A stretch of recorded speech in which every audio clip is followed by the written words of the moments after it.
하더라. 아멘.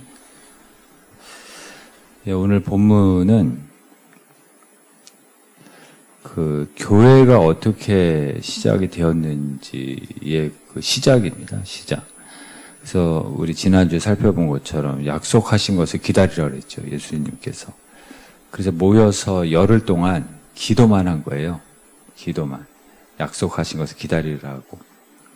그래서 기도만 했는데 열흘 동안 기도만 하는 거예요. 열흘인지도 몰랐죠. 예, 그 기도하시는 분들은. 그리고 드디어 오늘 사도행전 2장에 예수님이 약속하신 성령이 임한 거예요. 그리고 그 성령이 임한 것과 함께 이제 교회가 이제 시작이 되는 겁니다. 이 교회의 시작이에요. 근데 이 성령을 어떻게 비유를 하죠? 2절에는 급하고 강한 바람. 예. 하나님이 행동하셨다. 이렇게 마틴 로이드 존스 목사님은 그렇게 비유를 합니다. 3절에는요. 예, 불의 혀처럼 불로 비유를 하죠. 예. 우리 아까 찬송가 우리 100 몇 장이죠? 92장에 보시면 한번 본문 놔두고 한번 보시겠어요? 뭘로 비유를 해요? 바람 같은 성령, 불과 같은 성령, 생수 같은 성령, 기름 같은 성령. 예, 생수로도 비유를 합니다. 그러니까 바람도 바람이 보이지는 않아요. 근데 바람이 한번 지나가면 바람이 지나가는 흔적이 나타나잖아요. 성령님이 보이지 않지만 성령님이 임하시면 성령님이 임하신 어떤 현상, 어떤 증상들이 나타난다는 거죠. 또 생수를 비유를 하죠. 또 이렇게 더운 여름에 시원한 음료 마시면 속이 시원해지잖아요. 변화죠, 변화. 겨울에는 따뜻한 차를 마시면 또 따뜻해지죠. 그러니까 이게 불, 바람, 물의 특징이 뭐냐면 이게 다 변화를 일으키는 거예요. 뭐 예를 들면 산불 한번 지나가면 태풍, 바람이잖아요. 홍수, 물 한번 지나가면 이거 인간의 힘으로는 변화를 막을 수가 없어요. 흔적이 반드시 나타나요. 그래서 불과 같은 성령, 바람 같은 성령, 생수 같은 성령으로 비유를 하는 거죠. 로마서 12장 2절을 나중에 보시면은 너희 몸을 하나님이 기뻐하시는 거룩한 산 제사로 드리라 그랬거든요. 이것이 너희가 드릴 영적 예배라고 하면서 너희가 마음을 새롭게 함으로 그다음 뭐죠? 변화를 받아라는 말이 있어요. 변화를 받아. 그래서 하나님의 선하시고 기뻐하시고 온전하신 뜻이 무엇인지를 분별하라 라는 말씀이 있어요. 성령이 임하면 어떤 일이 일어나요? 변화가 일어나요. 예, 홍수가 한번 지나가듯이 태풍이 한번 지나가듯이 산불이 한번 지나가면 변화가 있듯이 그런 것처럼 성령이 한번 임재하시면은 그 자리에 그 모임에 반드시 어떤 변화의 증상들, 현상들이 나타나는 거죠. 내가 신앙생활을 뭐 한 10년 했는데도 변화가 없다. 예, 오늘 예배 드리고 나서도 조금 더 변화가 없다. 그러면 성령 없는 신앙생활을 하는 거예요. 아니 불이 지나가고 홍수가 지나가고 태풍이 지나가는데 어떻게 변화가 없어요. 성령이 임하면 반드시 성령 없는 신앙생활을 하니까 10년 신앙생활을 하고 10번 예배를 드려도 성령 없는 예배 생활을 하니까 그냥 변화가 없는 거예요.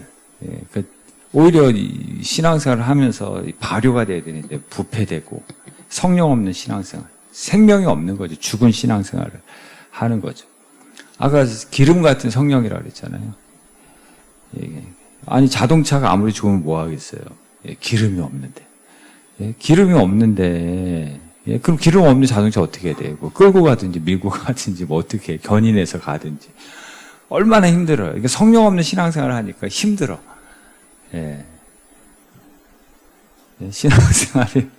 신앙생활이 부담스럽고 괴롭고 그런 거죠.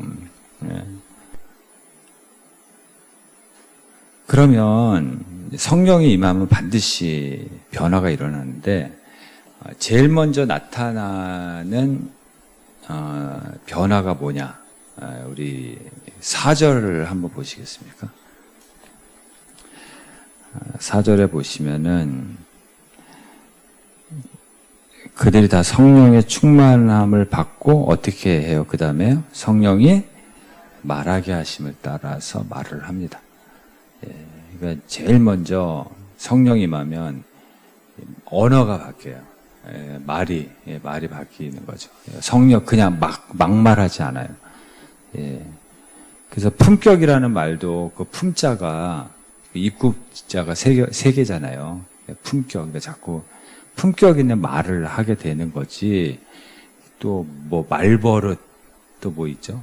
말투 뭐 이런 게 있잖아요. 이런 게 변화가 돼요. 성령이 임하면 성령의 감동을 따라 말을 하는 것이지 그냥 생각 없이 말하지 않는다는 거죠. 우리가 생각 없이 하는 말 때문에 나는 모르지만 누군가는 엄청난 상처를 받고 생각 없이 하는 말 때문에 나는 잊어버리고 그 사람은 잠을 못 자고 그런 경우가 되게 많아요. 그게 나는 생각 없이 말했다가 가정에 불화를 일으키고 교회를 시끄럽게 그 말들이 퍼져가지고 교회를 시끄럽게 하는 경우도 얼마나 많은지 다 이게 말이 문제. 근데 성령 충만할 때 제일 먼저 말이 어떻게 바뀐다고요? 그냥 생각 없이 말하지 않아요. 감정적으로 말하지 않고 성령이 말하게 하심을 따라 말한다라는 거죠. 요한복음 14장 26절에 보면 성령이 임하면 생각나게 하신다는 말씀이 있어요. 성령이 너희에게 임하면 생각나게 하신대요. 그러니까 생각 없이 말하지 않고 하나님이 주시는 생각을 따라서 말을 하게 된다. 그래서 말 한마디 할 때도 우리가 정말 기도하는 마음으로 말을 해야 돼요.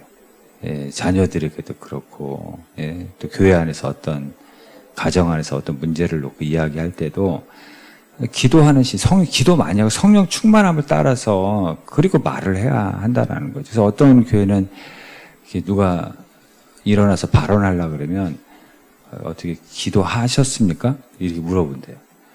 기도 많이 하셨습니까? 기도하시고 하는 얘기입니까? 그래서 기도 안 했으면 돌아앉는데요, 그냥. 우리도 그러면 좋을 것 같아요. 서로 얘기하다가 기도하고 하는 얘기입니까? 그러면 진짜 문제가 없을 거예요. 다 대체로 말 때문에 문제가 일어나거든요.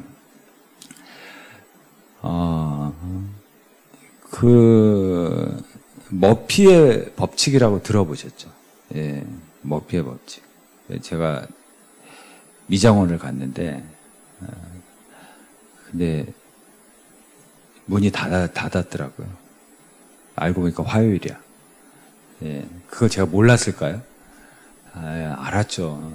알았는데 생각이 없는 거죠. 생각이 없이 갔다가 허탕만 치는 거죠. 미장원 갈 때도 좀 기도하고 갔어. 오늘 화요일인데? 알아고 떠올랐을 텐데.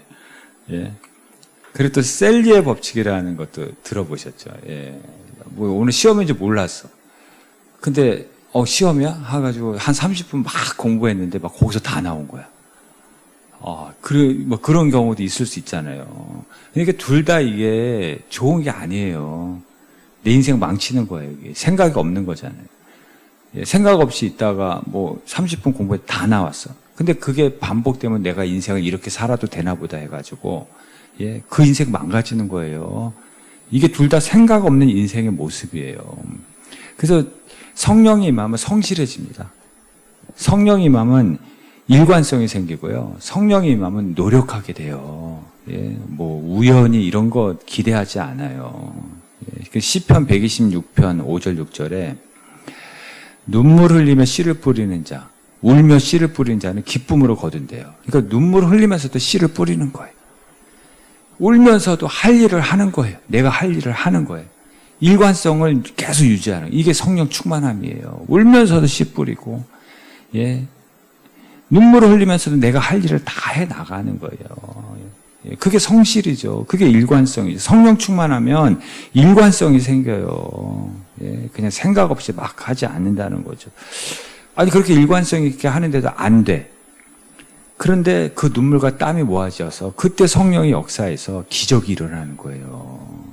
기적이 일어나. 그때 기적이 일어나. 그래서 성령 충만하면 성령 충만이 그냥 되는 게 아니잖아요. 기도 많이 해야지 성령 충만해지는 거예요. 기도와 함께 땀 흘리고 기도와 함께 눈물 흘리고 기도와 함께 일관성을 유지하고 그러면 일관성으로 안 되는 것은 그 땀과 눈물이 모아져서 하나님의 기적을 베푸셔서 되게 하시는 거거든요.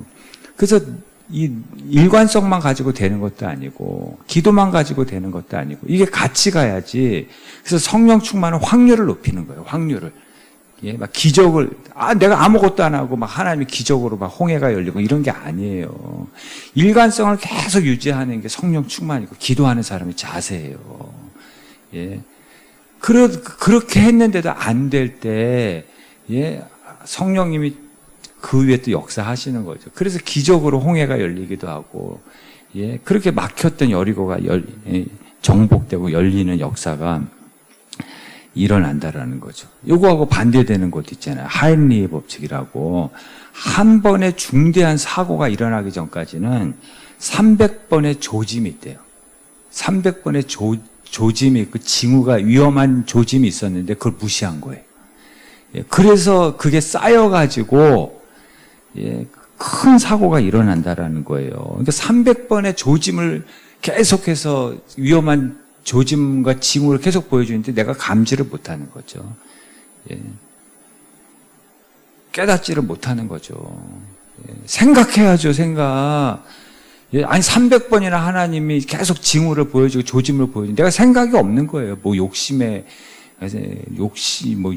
가득 차서 그런지 아니면 뭐 어디에 팔렸는지 예.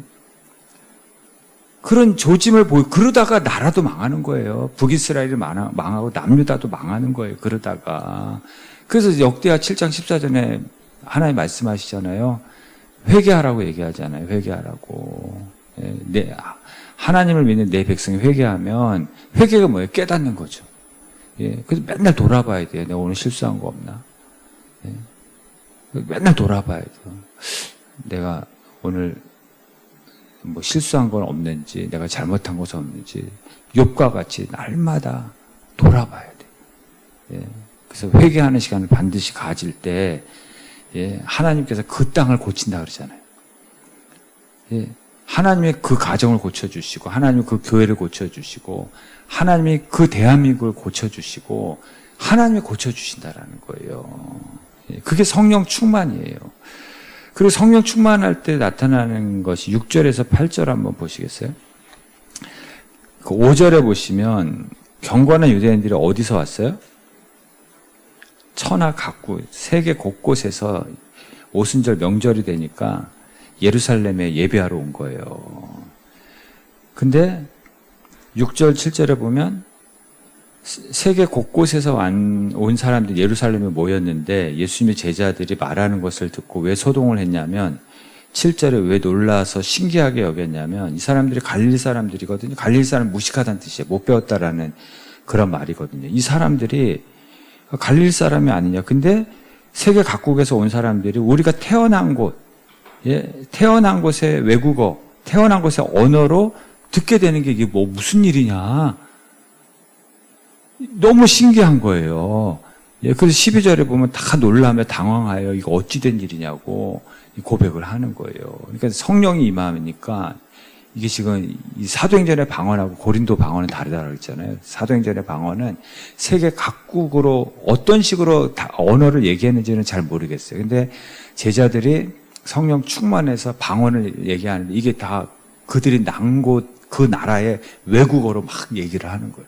그 다 알아듣는 말이 된 것이죠. 다 알아듣는 말로 예, 그 제자들이 무슨 복음을 이야기했겠죠. 예수님에 대해서 얘기를 했겠죠. 뭐 어떤 얘기를 했는지 모르지만 그 다 알아듣게 되는 거예요. 그래서 세계 각국에서 온 언어가 다르고 문화가 다른 곳에 자란 사람들이 다 언어가 통일이 되는 거예요. 예, 다 서로 알아듣게 되는 예, 하나가 되는 역사가 일어난 거죠. 예, 그래서 성령이 충만하면 어떻게 돼요? 예, 성령이 임하면 반드시 나타나는 현상이 있는데 하나가 돼요. 말이 통해요, 서로. 우리는 다 같은 한국말 쓰잖아요. 같은 배에서 태어나고 또는 같은 집에서 살아도 예, 서로 말이 안 통해가지고 아유 말이 안 통해 진짜 이럴 때가 얼마나 많아. 같은 말을 하는데도 말이 안 통해. 아유, 진짜 내가 말 속 터져. 막 이럴 때가 얼마나.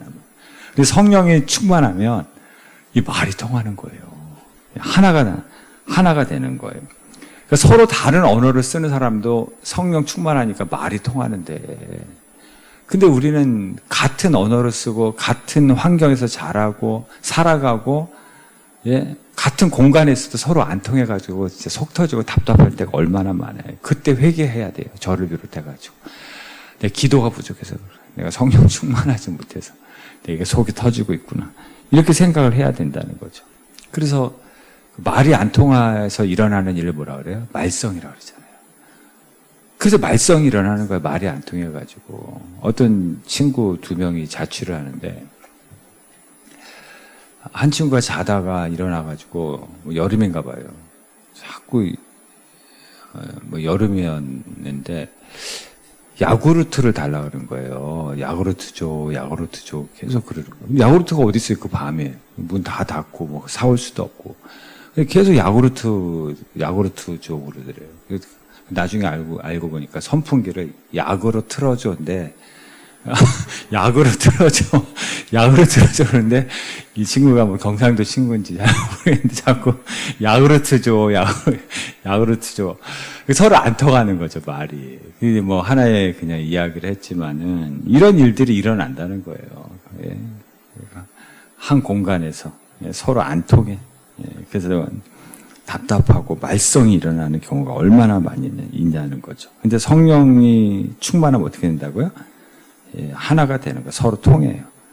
예, 성령 없는 신앙생활 하니까 교회에서도 같은 하나님의 은혜를 받고 같은 복음의 언어를 쓰는 교회 안에서도 서로 통하지 않아요. 이게 다 성령 없는 신앙생활을 하기 때문에 일어나는 일인 거죠. 그래서 내가 지금 어떤 언어를 쓰고 있는지를 보면, 예, 내가 이제 통하는 언어를 쓰고 있는지 불통하는 언어를 쓰고 있는지 보면 알죠.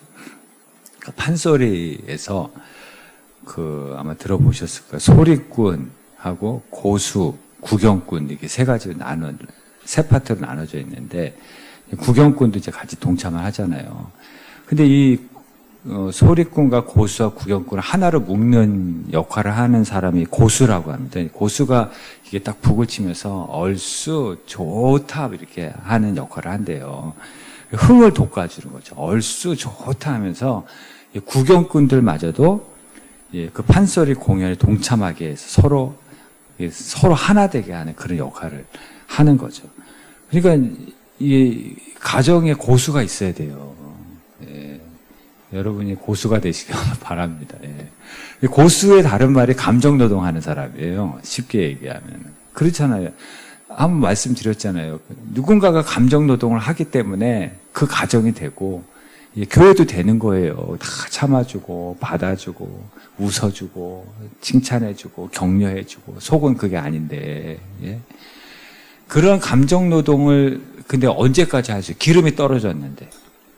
더 이상 시동이 안 걸리는데 언제까지 할 거예요? 예. 우리 인간이기 때문에, 죄인이기 때문에 우리 속에 뭐가 있다 그랬어요?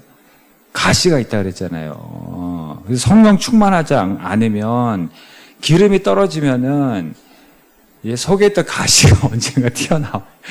내가 해도 너무하네 하면서 이제 그다음부터 이제 가시가 막 나오기 시작을 하면서 서로 찌르기 시작하는, 말썽이 일어나기 시작하는 거죠. 아니면 계속 참긴 참어. 근데 어디 가서 화풀이 해. 어디 가서. 예? 그 쌓인 거를 어디 가서 다 화풀이 해. 하나님 앞에 토해내야 되는데 또 어디 가서 다 화풀이 해서 또 거기서 또 말썽이 일어나. 또. 예. 그래서 성경에 항상 기뻐하라는 말씀 있잖아요. 범사에 감사하라. 이거를 한마디로 말하면 뭐예요? 얼씨구 좋구나, 얼쑤 좋구나. 이게 항상 기뻐하라라는 거죠.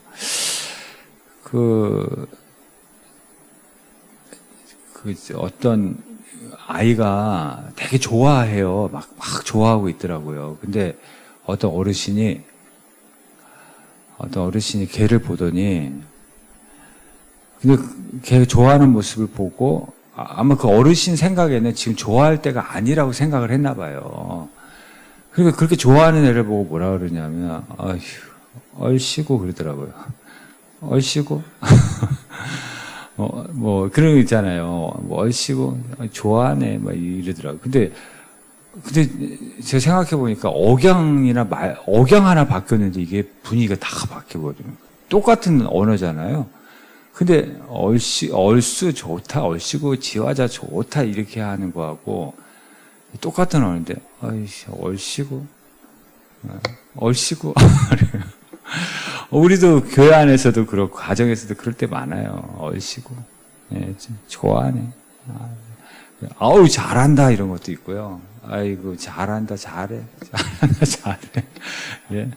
같은 언어인데, 이게, 이제, 억양에 따라서 이게 달라지거든요. 그러니까 똑같은 언어인데, 성령 충만하면 그 언어를 가지고 살리고요. 예, 뭐, 흥을 돋구고, 똑같은 언어인데, 내 속이 타들어가면, 기름이 떨어지면, 똑같은 언어인데, 흥을 다 깨요. 그냥. 흥을 다 깨고, 찬물 껴안고, 예, 똑같은 언어를 가지고, 예. 그게 누구예요? 그게 나죠, 나. 그게 내 모습 아니겠습니까? 사울도 여러분 한번 생각해 보세요. 처음에 다윗이 막 잘할 때, 야, 다윗 잘한다. 얼쑤 좋다. 막 이랬다고요. 예. 그 나중에 시기와 질투의 영이 들어가니까 이게 얼쑤 좋다 이게 안 나와. 이 억양이 안 나와. 다윗이 하는 것마다 아이고 잘한다 잘해. 예, 얼씨구. 아이고 얼씨구. 이렇게 돼버리는 거예요. 그런데 나중에는 계속해서 흥을 돋갔던 사람이 자꾸 찬물을 껴안고 예, 독한 말 해대고 예, 관계를 깨는 말을 하고 자꾸 그러죠.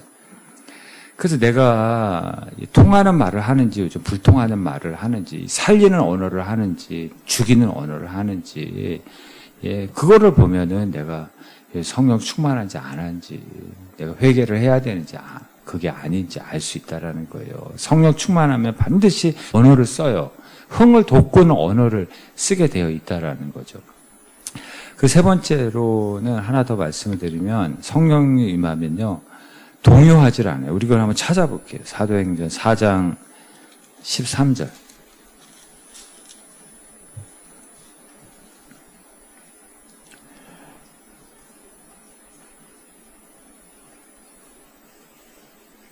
예, 사도행전 4장 12절에 보시면 뭐라 그래요? 천하 사람 중에 구원을 받을 만한 다른 이름을 주신 일이 없다. 다 이 이름은 누구 얘기하는 거예요? 예수님 얘기하는 거잖아요. 지금 복음서에서는 예수님 때문에 어떻게 했어요? 3번 부인하고 3번 저주하고 그리고 도망가잖아요. 나중에 붙잡힐까봐 그 다락방에 꼭 숨어 있었거든요. 제자들이. 예, 예수님 때문에. 근데 지금은 어때요? 천하 인간의 구원을 받을 만한 다른 이름을 우리에게 주신 일 없다 하고 4장 13절에는 담대하게 선포하는 거예요. 그렇게 비겁했던 제자들이 갑자기 담대해진 거예요. 예, 죽이겠다고 하는데도 예. 그래서 여기 4장 13절에 이상히 여겼다고 얘기를 하잖아요. 여기 18절 19절도 뭐라 그래요? 예수의 이름으로 말하지도 가르치지 말라고 했어요. 그렇지 않으면 죽이겠다는 얘기거든요. 잡아 가두겠다는 얘기인데 19절에 보면 뭐라 그래요? 베드로 요한이 너희 말 듣는 것이 옳으냐 하나님 말씀 듣는 것이 옳으냐 우리 보고 들은 것을 말하지 않을 수 없다. 복음서의 제자들의 모습 전혀 다르죠. 예수님 때문에 숨고 창피하게 생각하고 두려워했던 그들이 그 예수 그리스도 이름을 생명 걸고 목숨 걸고 담대하게 전하는 거죠. 그리고 5장도 한번 볼게요. 5장 27절하고 29절.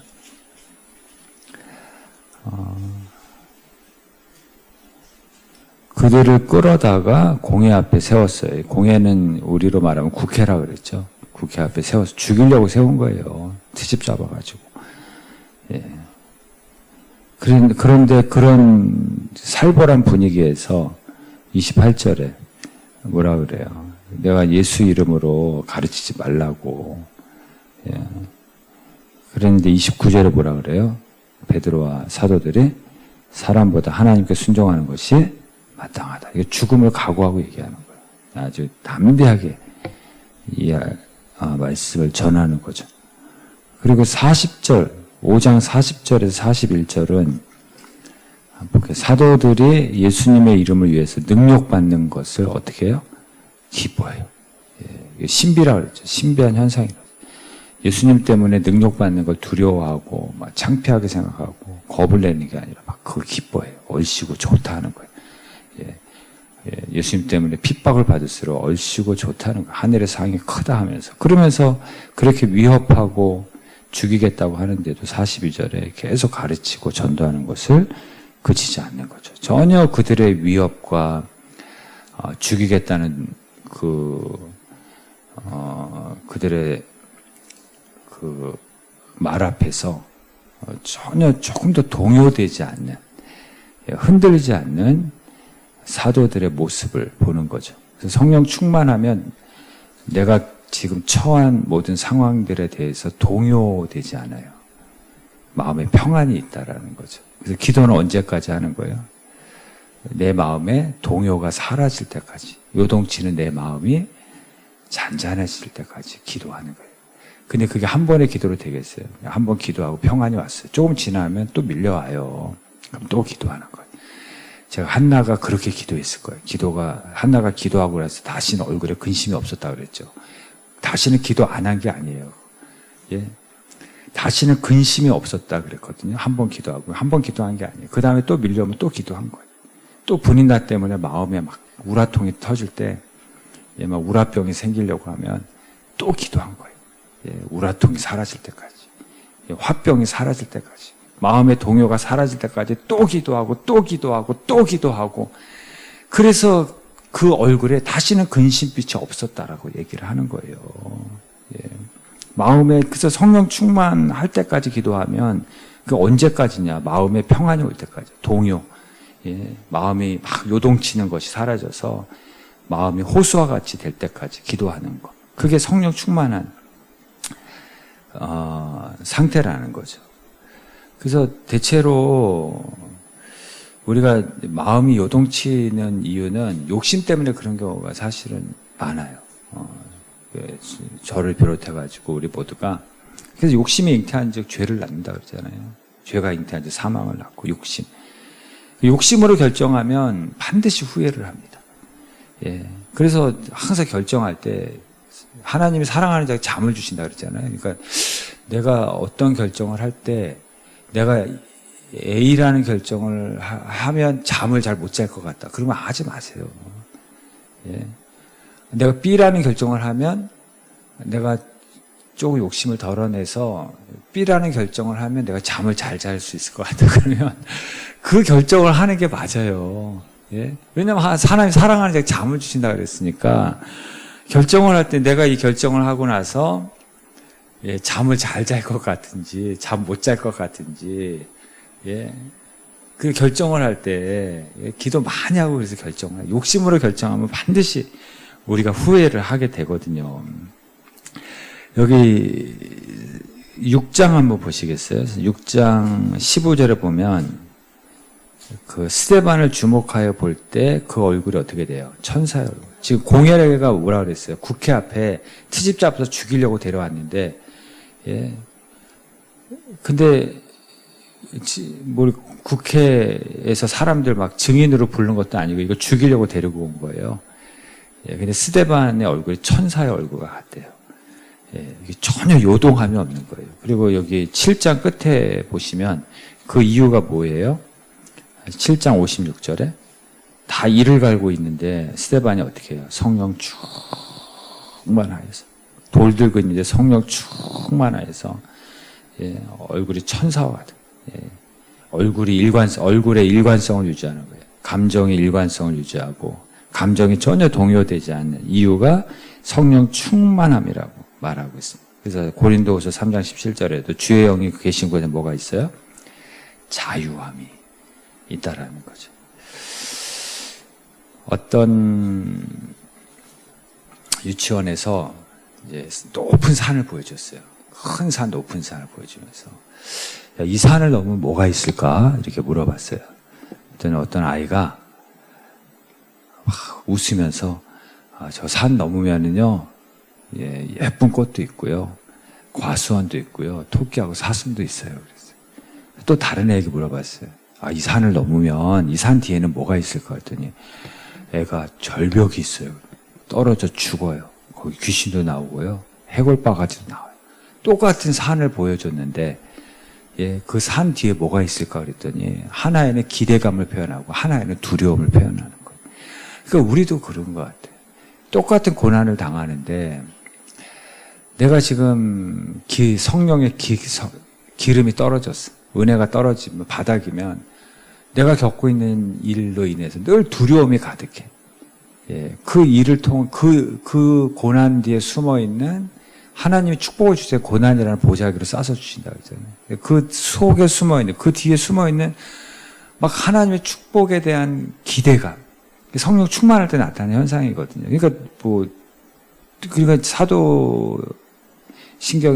사도행전의 제자들은 그 고난 속에서도 막 얼씨구 좋다, 막 기쁨을 표현하고. 근데 우리가 은혜가 바닥이 나면은 요만한 고난을 당해도 이게 막 벌벌 떠는 거예요. 벌벌 떨고 두려워하고 아무것도 못하고 일상이 무너지고, 예, 예, 마음이 마비가 되고, 예, 막 그냥 동상이 뭐예요? 피가 흐르지 않는 거잖아요. 예수 그리스도의 피가 흐르지 않으면 이 마비되는 거예요, 이게요. 다 마음도 마비되고 일상도 마비되는 거예요. 은혜가 떨어지면은요. 스가랴 4장 7절에 큰 산이 스룹바벨 앞에서 평지가 될 것이다 라는 말이 있어요. 스룹바벨의 인물 앞에서 평지가 될 것이다. 이는 힘으로 능으로 되지 않고 오직 나의 영으로. 하나님의 영이 임하면 스룹바벨이라는 인물 앞에서 큰 산도 평지가 된대요. 여러분들이 다 스룹바벨 되시길 바랍니다. 여러분 앞에 큰 산들이 다 평지가 되고 큰 산 뒤에 있는 하나님의 기대감, 숨어있는 하나님의 축복을 바라보며 기대할 수 있는 그게 이제 성령 충만함이라는 거죠. 사무엘상 그 17장에 다 골리앗을 두려워했죠. 골리앗을 두려워했죠. 다 쫄고 있을 때 그 얼음을 깨고 나온 사람이 누구예요? 다윗이잖아요. 다윗이. 근데 다윗이 뭐라 그래요? 너는 칼과 창으로 나오지만 나는 만군의 여호와의 이름으로 나간다 그랬거든요. 예. 그러니까 요만큼도 동요되지 않았어요. 마음이 일단 골리앗 앞에 다 쫄고 있는데 혼자서 마음이 동요되지 않아요. 용기 100배. 그리고 골리앗 뒤에 숨어 있는 만군의 여호와의 이름으로 나갈 때 이 골리앗이라는 큰 산 뒤에 그 속에 숨어 있는 하나님의 영광을 보는 거죠. 다윗에게는요 골리앗이 은인이에요. 소년 다윗이 골리앗을 이겨가지고 이스라엘에 드디어 큰 인물로 등장하기 시작한 게 골리앗이라고요. 골리앗이 사실은 이 다윗에게는 은인이에요. 그래서 우리가 누구 때문에 못 살아 그러잖아요. 성령 충만하면 그 사람 때문에 잘 될 거예요.